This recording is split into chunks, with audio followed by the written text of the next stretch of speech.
read this article today that obviously got me intrigued. The headline said, hold on, I want to pull it up exactly. It said something like, I'm 21 and I have a 15-year-old daughter. And I was like, what? She's 6 years older than this child. And she's saying, you know, everybody is like, how do you have a child if you're 21 and she's 15? But really what it comes down to is that she took over guardianship of her younger sister. And she had been I think it was their father had passed away. And then the mother had passed away only a few months ago. And she said, I thought the best way to keep my sister safe, happy, and have all her needs and wants met was to move a couple of states over and have her live with me. And I was like, wow. And so she says, right now I'm sitting in my car when all of my friends are hanging out because she has sports practice and I don't want to leave her. And it's amazing. She talks about how she's happy. The 21-year-old is happy to do this. And it makes her happy to see how she's smiling when she comes out of school with all of her friends. And then, you know, of course, she talks about the fact that this arrangement was perfectly legal and that she had actually been awarded guardianship by the court. So she's 21. It just kind of like this whole thing just blew my mind. You could be 18 at that point, but you figure how many people. What's interesting is that she's that age. It's a 15-year-old. Like if it was like a 6-year-old, it'd be a different story probably. Like I think it'd be tougher if you were 21 raising someone. So clearly they, you know, have this relationship. A 15-year-old, you know, you're 1 year away from getting your driver's license. You know, having a nephew that just turned 16, it's much different. I wonder what would happen if his sister had to raise him. It would probably be, you know, you have to be able to get along really well. Maybe going through the trauma of losing both parents. They both understand each other in a way other people won't be able to. Maybe it's something that I know for her, it probably seems odd because people say it's your sister, but she's also, you know, my dependent, which is, it could be a little stressful in that way. And hopefully she has other people that help her out. And who knows? I mean, maybe in this situation, the 21-year-old sister was the best possible option for doing this. Like, we don't know what the other, you know, family members were like, if there even were other family members, if there was anybody else that was a logical other, you know, option for a guardian. And she just has to make it 3 years. I mean, when she turns 18, you know, I know you plan on your kids the moment they're 18 out, they're on their own, right, Abby? The moment they're 18, all ties cut, it's just over. But that's the funny thing. People think like 18. I mean, sometimes, you know, it's sad, but usually your kids are part of your life a lot longer than that. So it's interesting as she's still learning about life at 21, having to help someone who's younger and deal with those things, you know, it could be good for both of them. It could be the moment in her life that it works out, or it could be just she has to step up because there's no one else. There's no parents left. And would it be better if an aunt or an uncle or, you know, grandparents, are they even an option? You know, is that a possibility? You know, we usually end up with that. I think what's really, really important is that every family has drama. Every family has drama. I mean, let's find the family that doesn't have drama. But it's always tricky to figure out what would happen in the event that if something were to happen to the parents, right? Like, who should they go to? Do they go to aunt and uncle? Yeah. No, we hate aunt and uncle. Well, do they go to the other aunt and uncle? No, they live in Arizona. We love them, but they live across the country. Or do they go to the other aunt and uncle? No, no one's heard from them in years, right? Yes. But so it's or grandparents too, because now you could. I know I have friends that they're like they have to monitor their kids around the grandparents because the grandparents are a little salty, as Angela would say. They have different views. That they're like, we don't want our kids to hear this. And as their kids have gotten older and realized it, they'll ask questions and they're like, why do they talk about people like this? Why do they say things like that? And they're like, oh, it's a different generation. But in secret, it's because they're really not fit. Like the kids would turn out differently. if they were younger when they went there. Now that the kids are older, they totally be on their own. They have their own views, their own lives. But if they were like pre-10, between under the age of 10, it would alter how they are as human beings. And that's terrifying for a parent to think, if I wasn't around, my kids would probably have a totally different life. And also, depending on how you were raised, because sometimes grandparents, like, there's a lot of bits about it. It's like, these aren't the same people that raised me. They weren't this nice and friendly and sweet. They were very strict, and so would they still be grandparent-like, or would they all of a sudden snap back into like disciplinary, and the kids aren't just going to take it, and it's going to be a horrible relationship? Right. I mean, there's no getting out of the fact that this is not it's not an ideal scenario we're talking about here, right? Like, this would mean that that somebody's lost either, one parent or both parents, doesn't have a good option for a parental figure, right? So that they're having to go to somebody else. That's already, like, you're already talking about a scenario that's not ideal. I mean, one of my biggest fears in life, I'm so lucky my parents are still alive, but one of my biggest fears in life is not being able. You don't even have to say it. I can't even say it. Not being around for kids. You're. But I'm obviously an adult. Thinking about what would happen if something were to happen to me or to Ben, I don't even want to think about it, right? Yeah. But then I think about, well, what if I don't think about it? What if I don't make those decisions? Then what happens, right? Right there, it usually goes to court, because now the kids have to be placed somewhere. Someone has to, the kids can't just wait at home until someone comes to take care of them, and no one can just swoop in.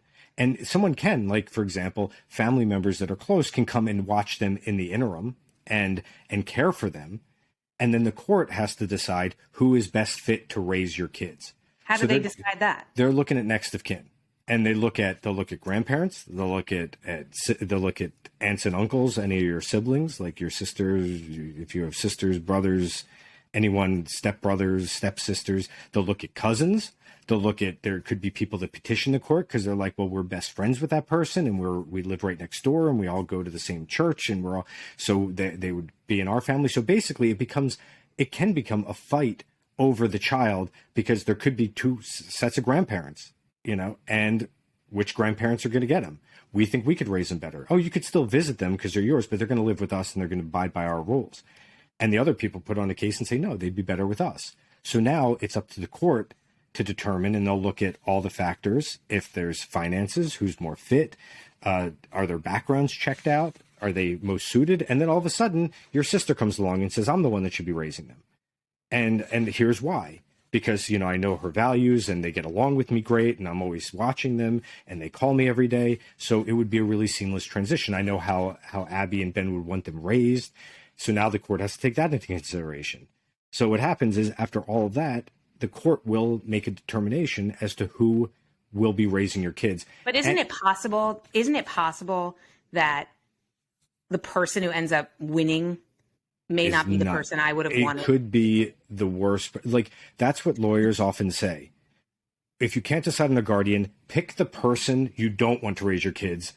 And now imagine that's almost certainly the person the courts will name to raise the kids. Because usually it could be someone who got some scheming tendencies.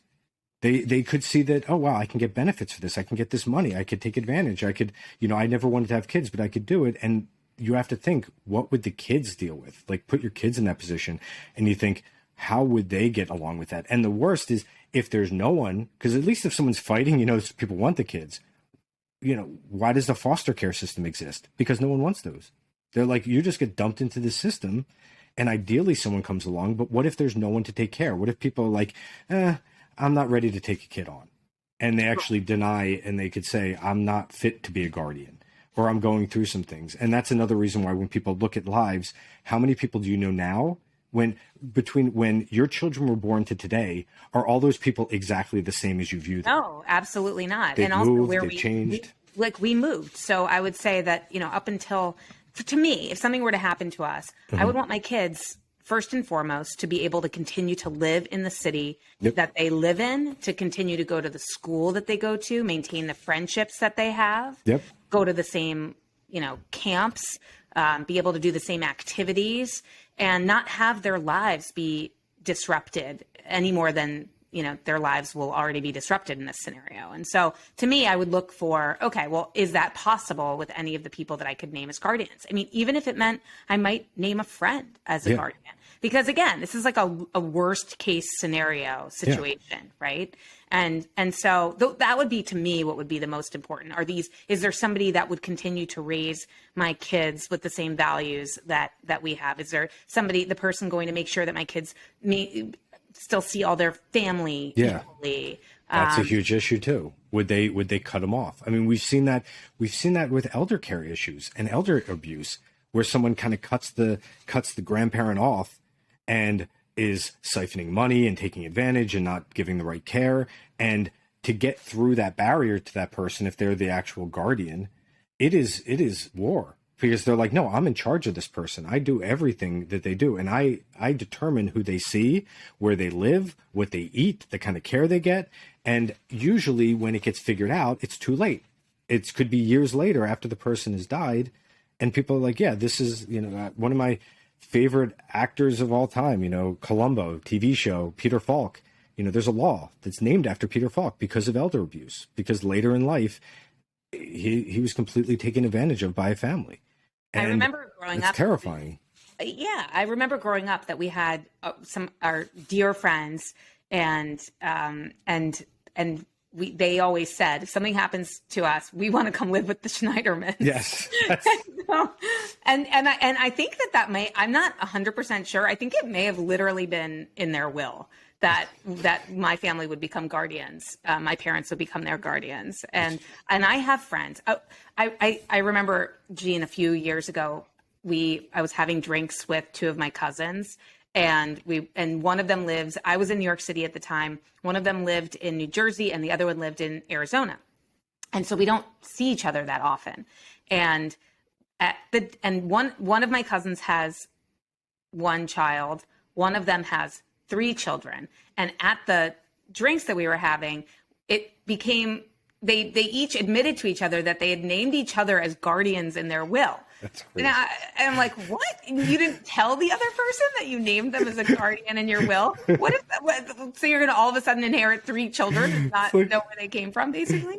It's like an Adam Sandler movie. One day they're knocking on the door with suitcases. They're like, hi, we're home. And you're like, wait, I got 3 more kids now? It's crazy. You have to tell people. So I guess that's the other thing. If you do name somebody as a guardian, it's a really good idea to tell them that you named them as the guardian. Yeah. I mean, better yet, you should probably ask them if they're willing to be a guardian. And if they are, then great. You're set. Maybe that creates an opportunity for you to just jot down a few notes, like, in case something happens, this is what you should do with my kids. And this is what we talk to. Like, we have listed out in the book, on the site, everywhere, like, what you should consider when picking a guardian. And here they are. It's values. Do they share your beliefs and principles? Personality and lifestyle. What type of person is the guardian? What kind of life do they live? And is it compatible with your child's life? Religious views, which could be huge. Does the guardian share your religious or spiritual views? And will they raise the child accordingly?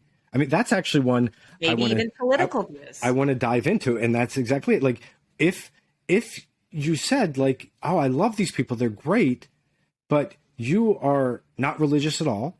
You're not anti-religion, but you're like, I don't want the kids. And all of a sudden, these people are like, yes, if a child was in our home, we would go to church every Sunday, or they'd have to go to synagogue all the time, or they'd have to go to prayer. They'd have to, all of a sudden, yes, you're going to be full Muslim now, and you're going to have to do the prayers every day. And they're going to say, well, that's not what we have for our child. They're like, but that's how we believe, and anyone in our sphere will have to do that. And it's something that you'd want to find out ahead of time, because, again, we have different friends. And now how politics has gotten so polarized. I mean, what if someone is crazy into conspiracies? What if they have the exact opposite views of you? And you're like, they're such a sweet, caring person, but these views worry me one way or the other. Like, I don't want them to be too radical in any way. I just want them to make their own decisions. And you know that kids they're easily swayed. If they see an adult acting in a certain way or doing something, they're going to feel like if they look up to that adult, they're going to act that way too. And then what happens if you name somebody as a guardian?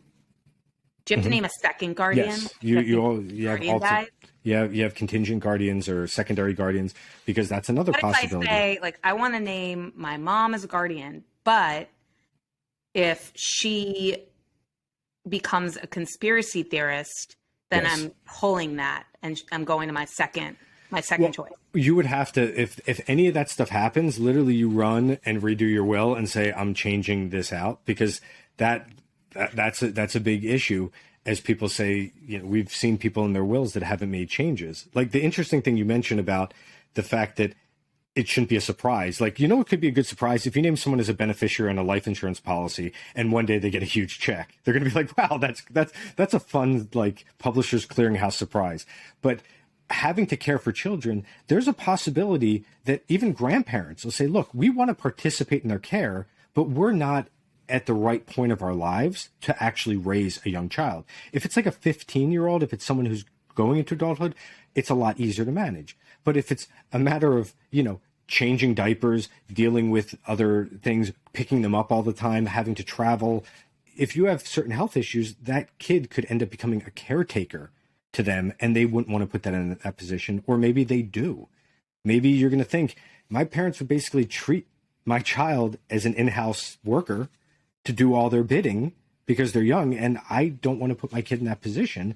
And you could love your parents like crazy, but say they shouldn't be running it. The same thing happens because there's something, it's called guardian of the person, which is it just rolls off the tongue. Yeah, guardian of the person, but there's also guardian of the estate.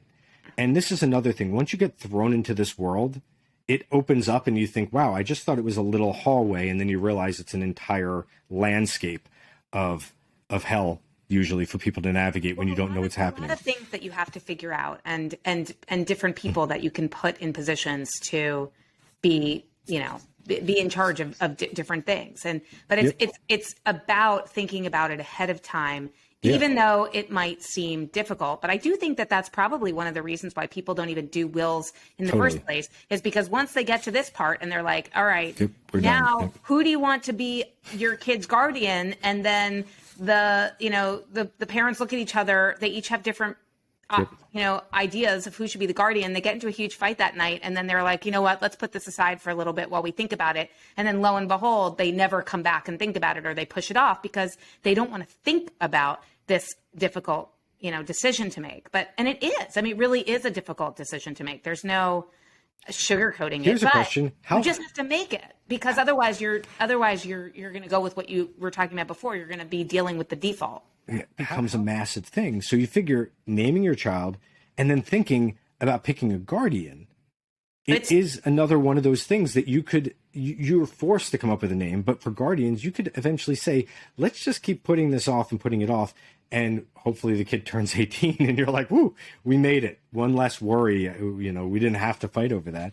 But the reality is, there's going to be times you're not around your kids. You can kind of make it a fun game. I mean, if you get along, if you're married and you have a good relationship with your spouse, you can make it into a fun little dinner. Let's get this game. You can have a glass of wine, sit down. I think start with the people you don't want. The guardian. Yes, I genuinely think it's really that lawyer tip, which is like start with the people you don't want, because that's a lot more fun and conversation.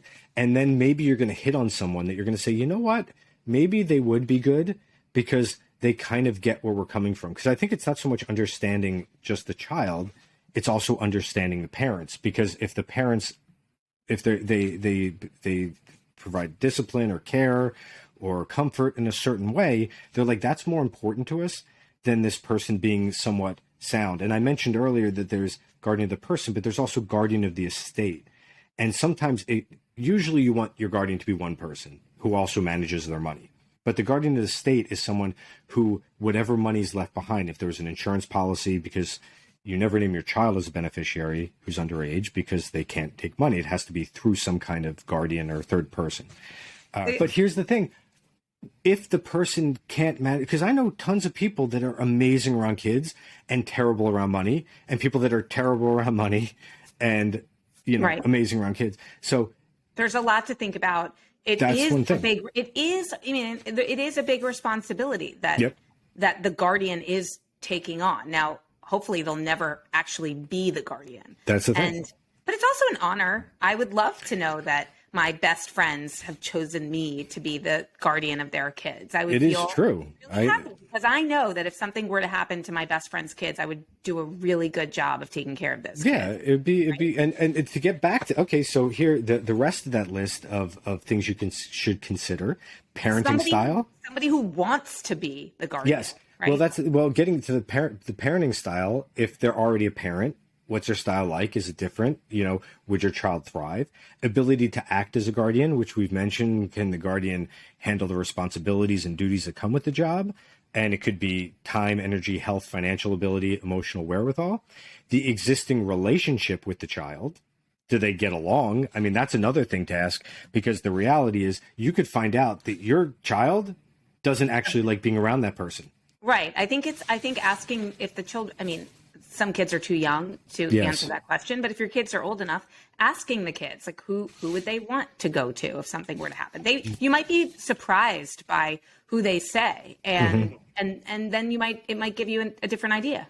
And location is another massive thing, because it's true. Is the child at an age where, again, a 15-year-old, you don't want to uproot a 15-year-old and say you're close to graduating high school, you've already lived here your whole life, to have to move and start your life over again, that's a big deal. If it's a 4-year-old, you're like, well, do they care? Are they going to be around people? But also, if that guardian is 2,000 miles away, but you're like, there's still grandparents here, and there's still other friends, and there's still other family member, and this is where they grew up, there's that sense. There's cousins and siblings and aunts and uncles. You wonder, that could end up being a huge factor. And totally. And you also have to make sure, though, that you are kind of staying on top of it over time, because who I might choose today might be very different than who I might choose in 5 years from now or 10 years from now, because chances are today I would probably choose one of my kids' grandparents today. Yes. But in a few years from now, that might not be the case. And things could drastically change, and I might want to rethink who's my number two, right? Yeah. Like right now, it might be grandma number one and grandma number two would be the people we would choose. But again, like in a few years from now, that would be totally different. And so you have to think about the fact that things change. You need to revisit your decisions every so often, and especially if you've had any major changes, like if you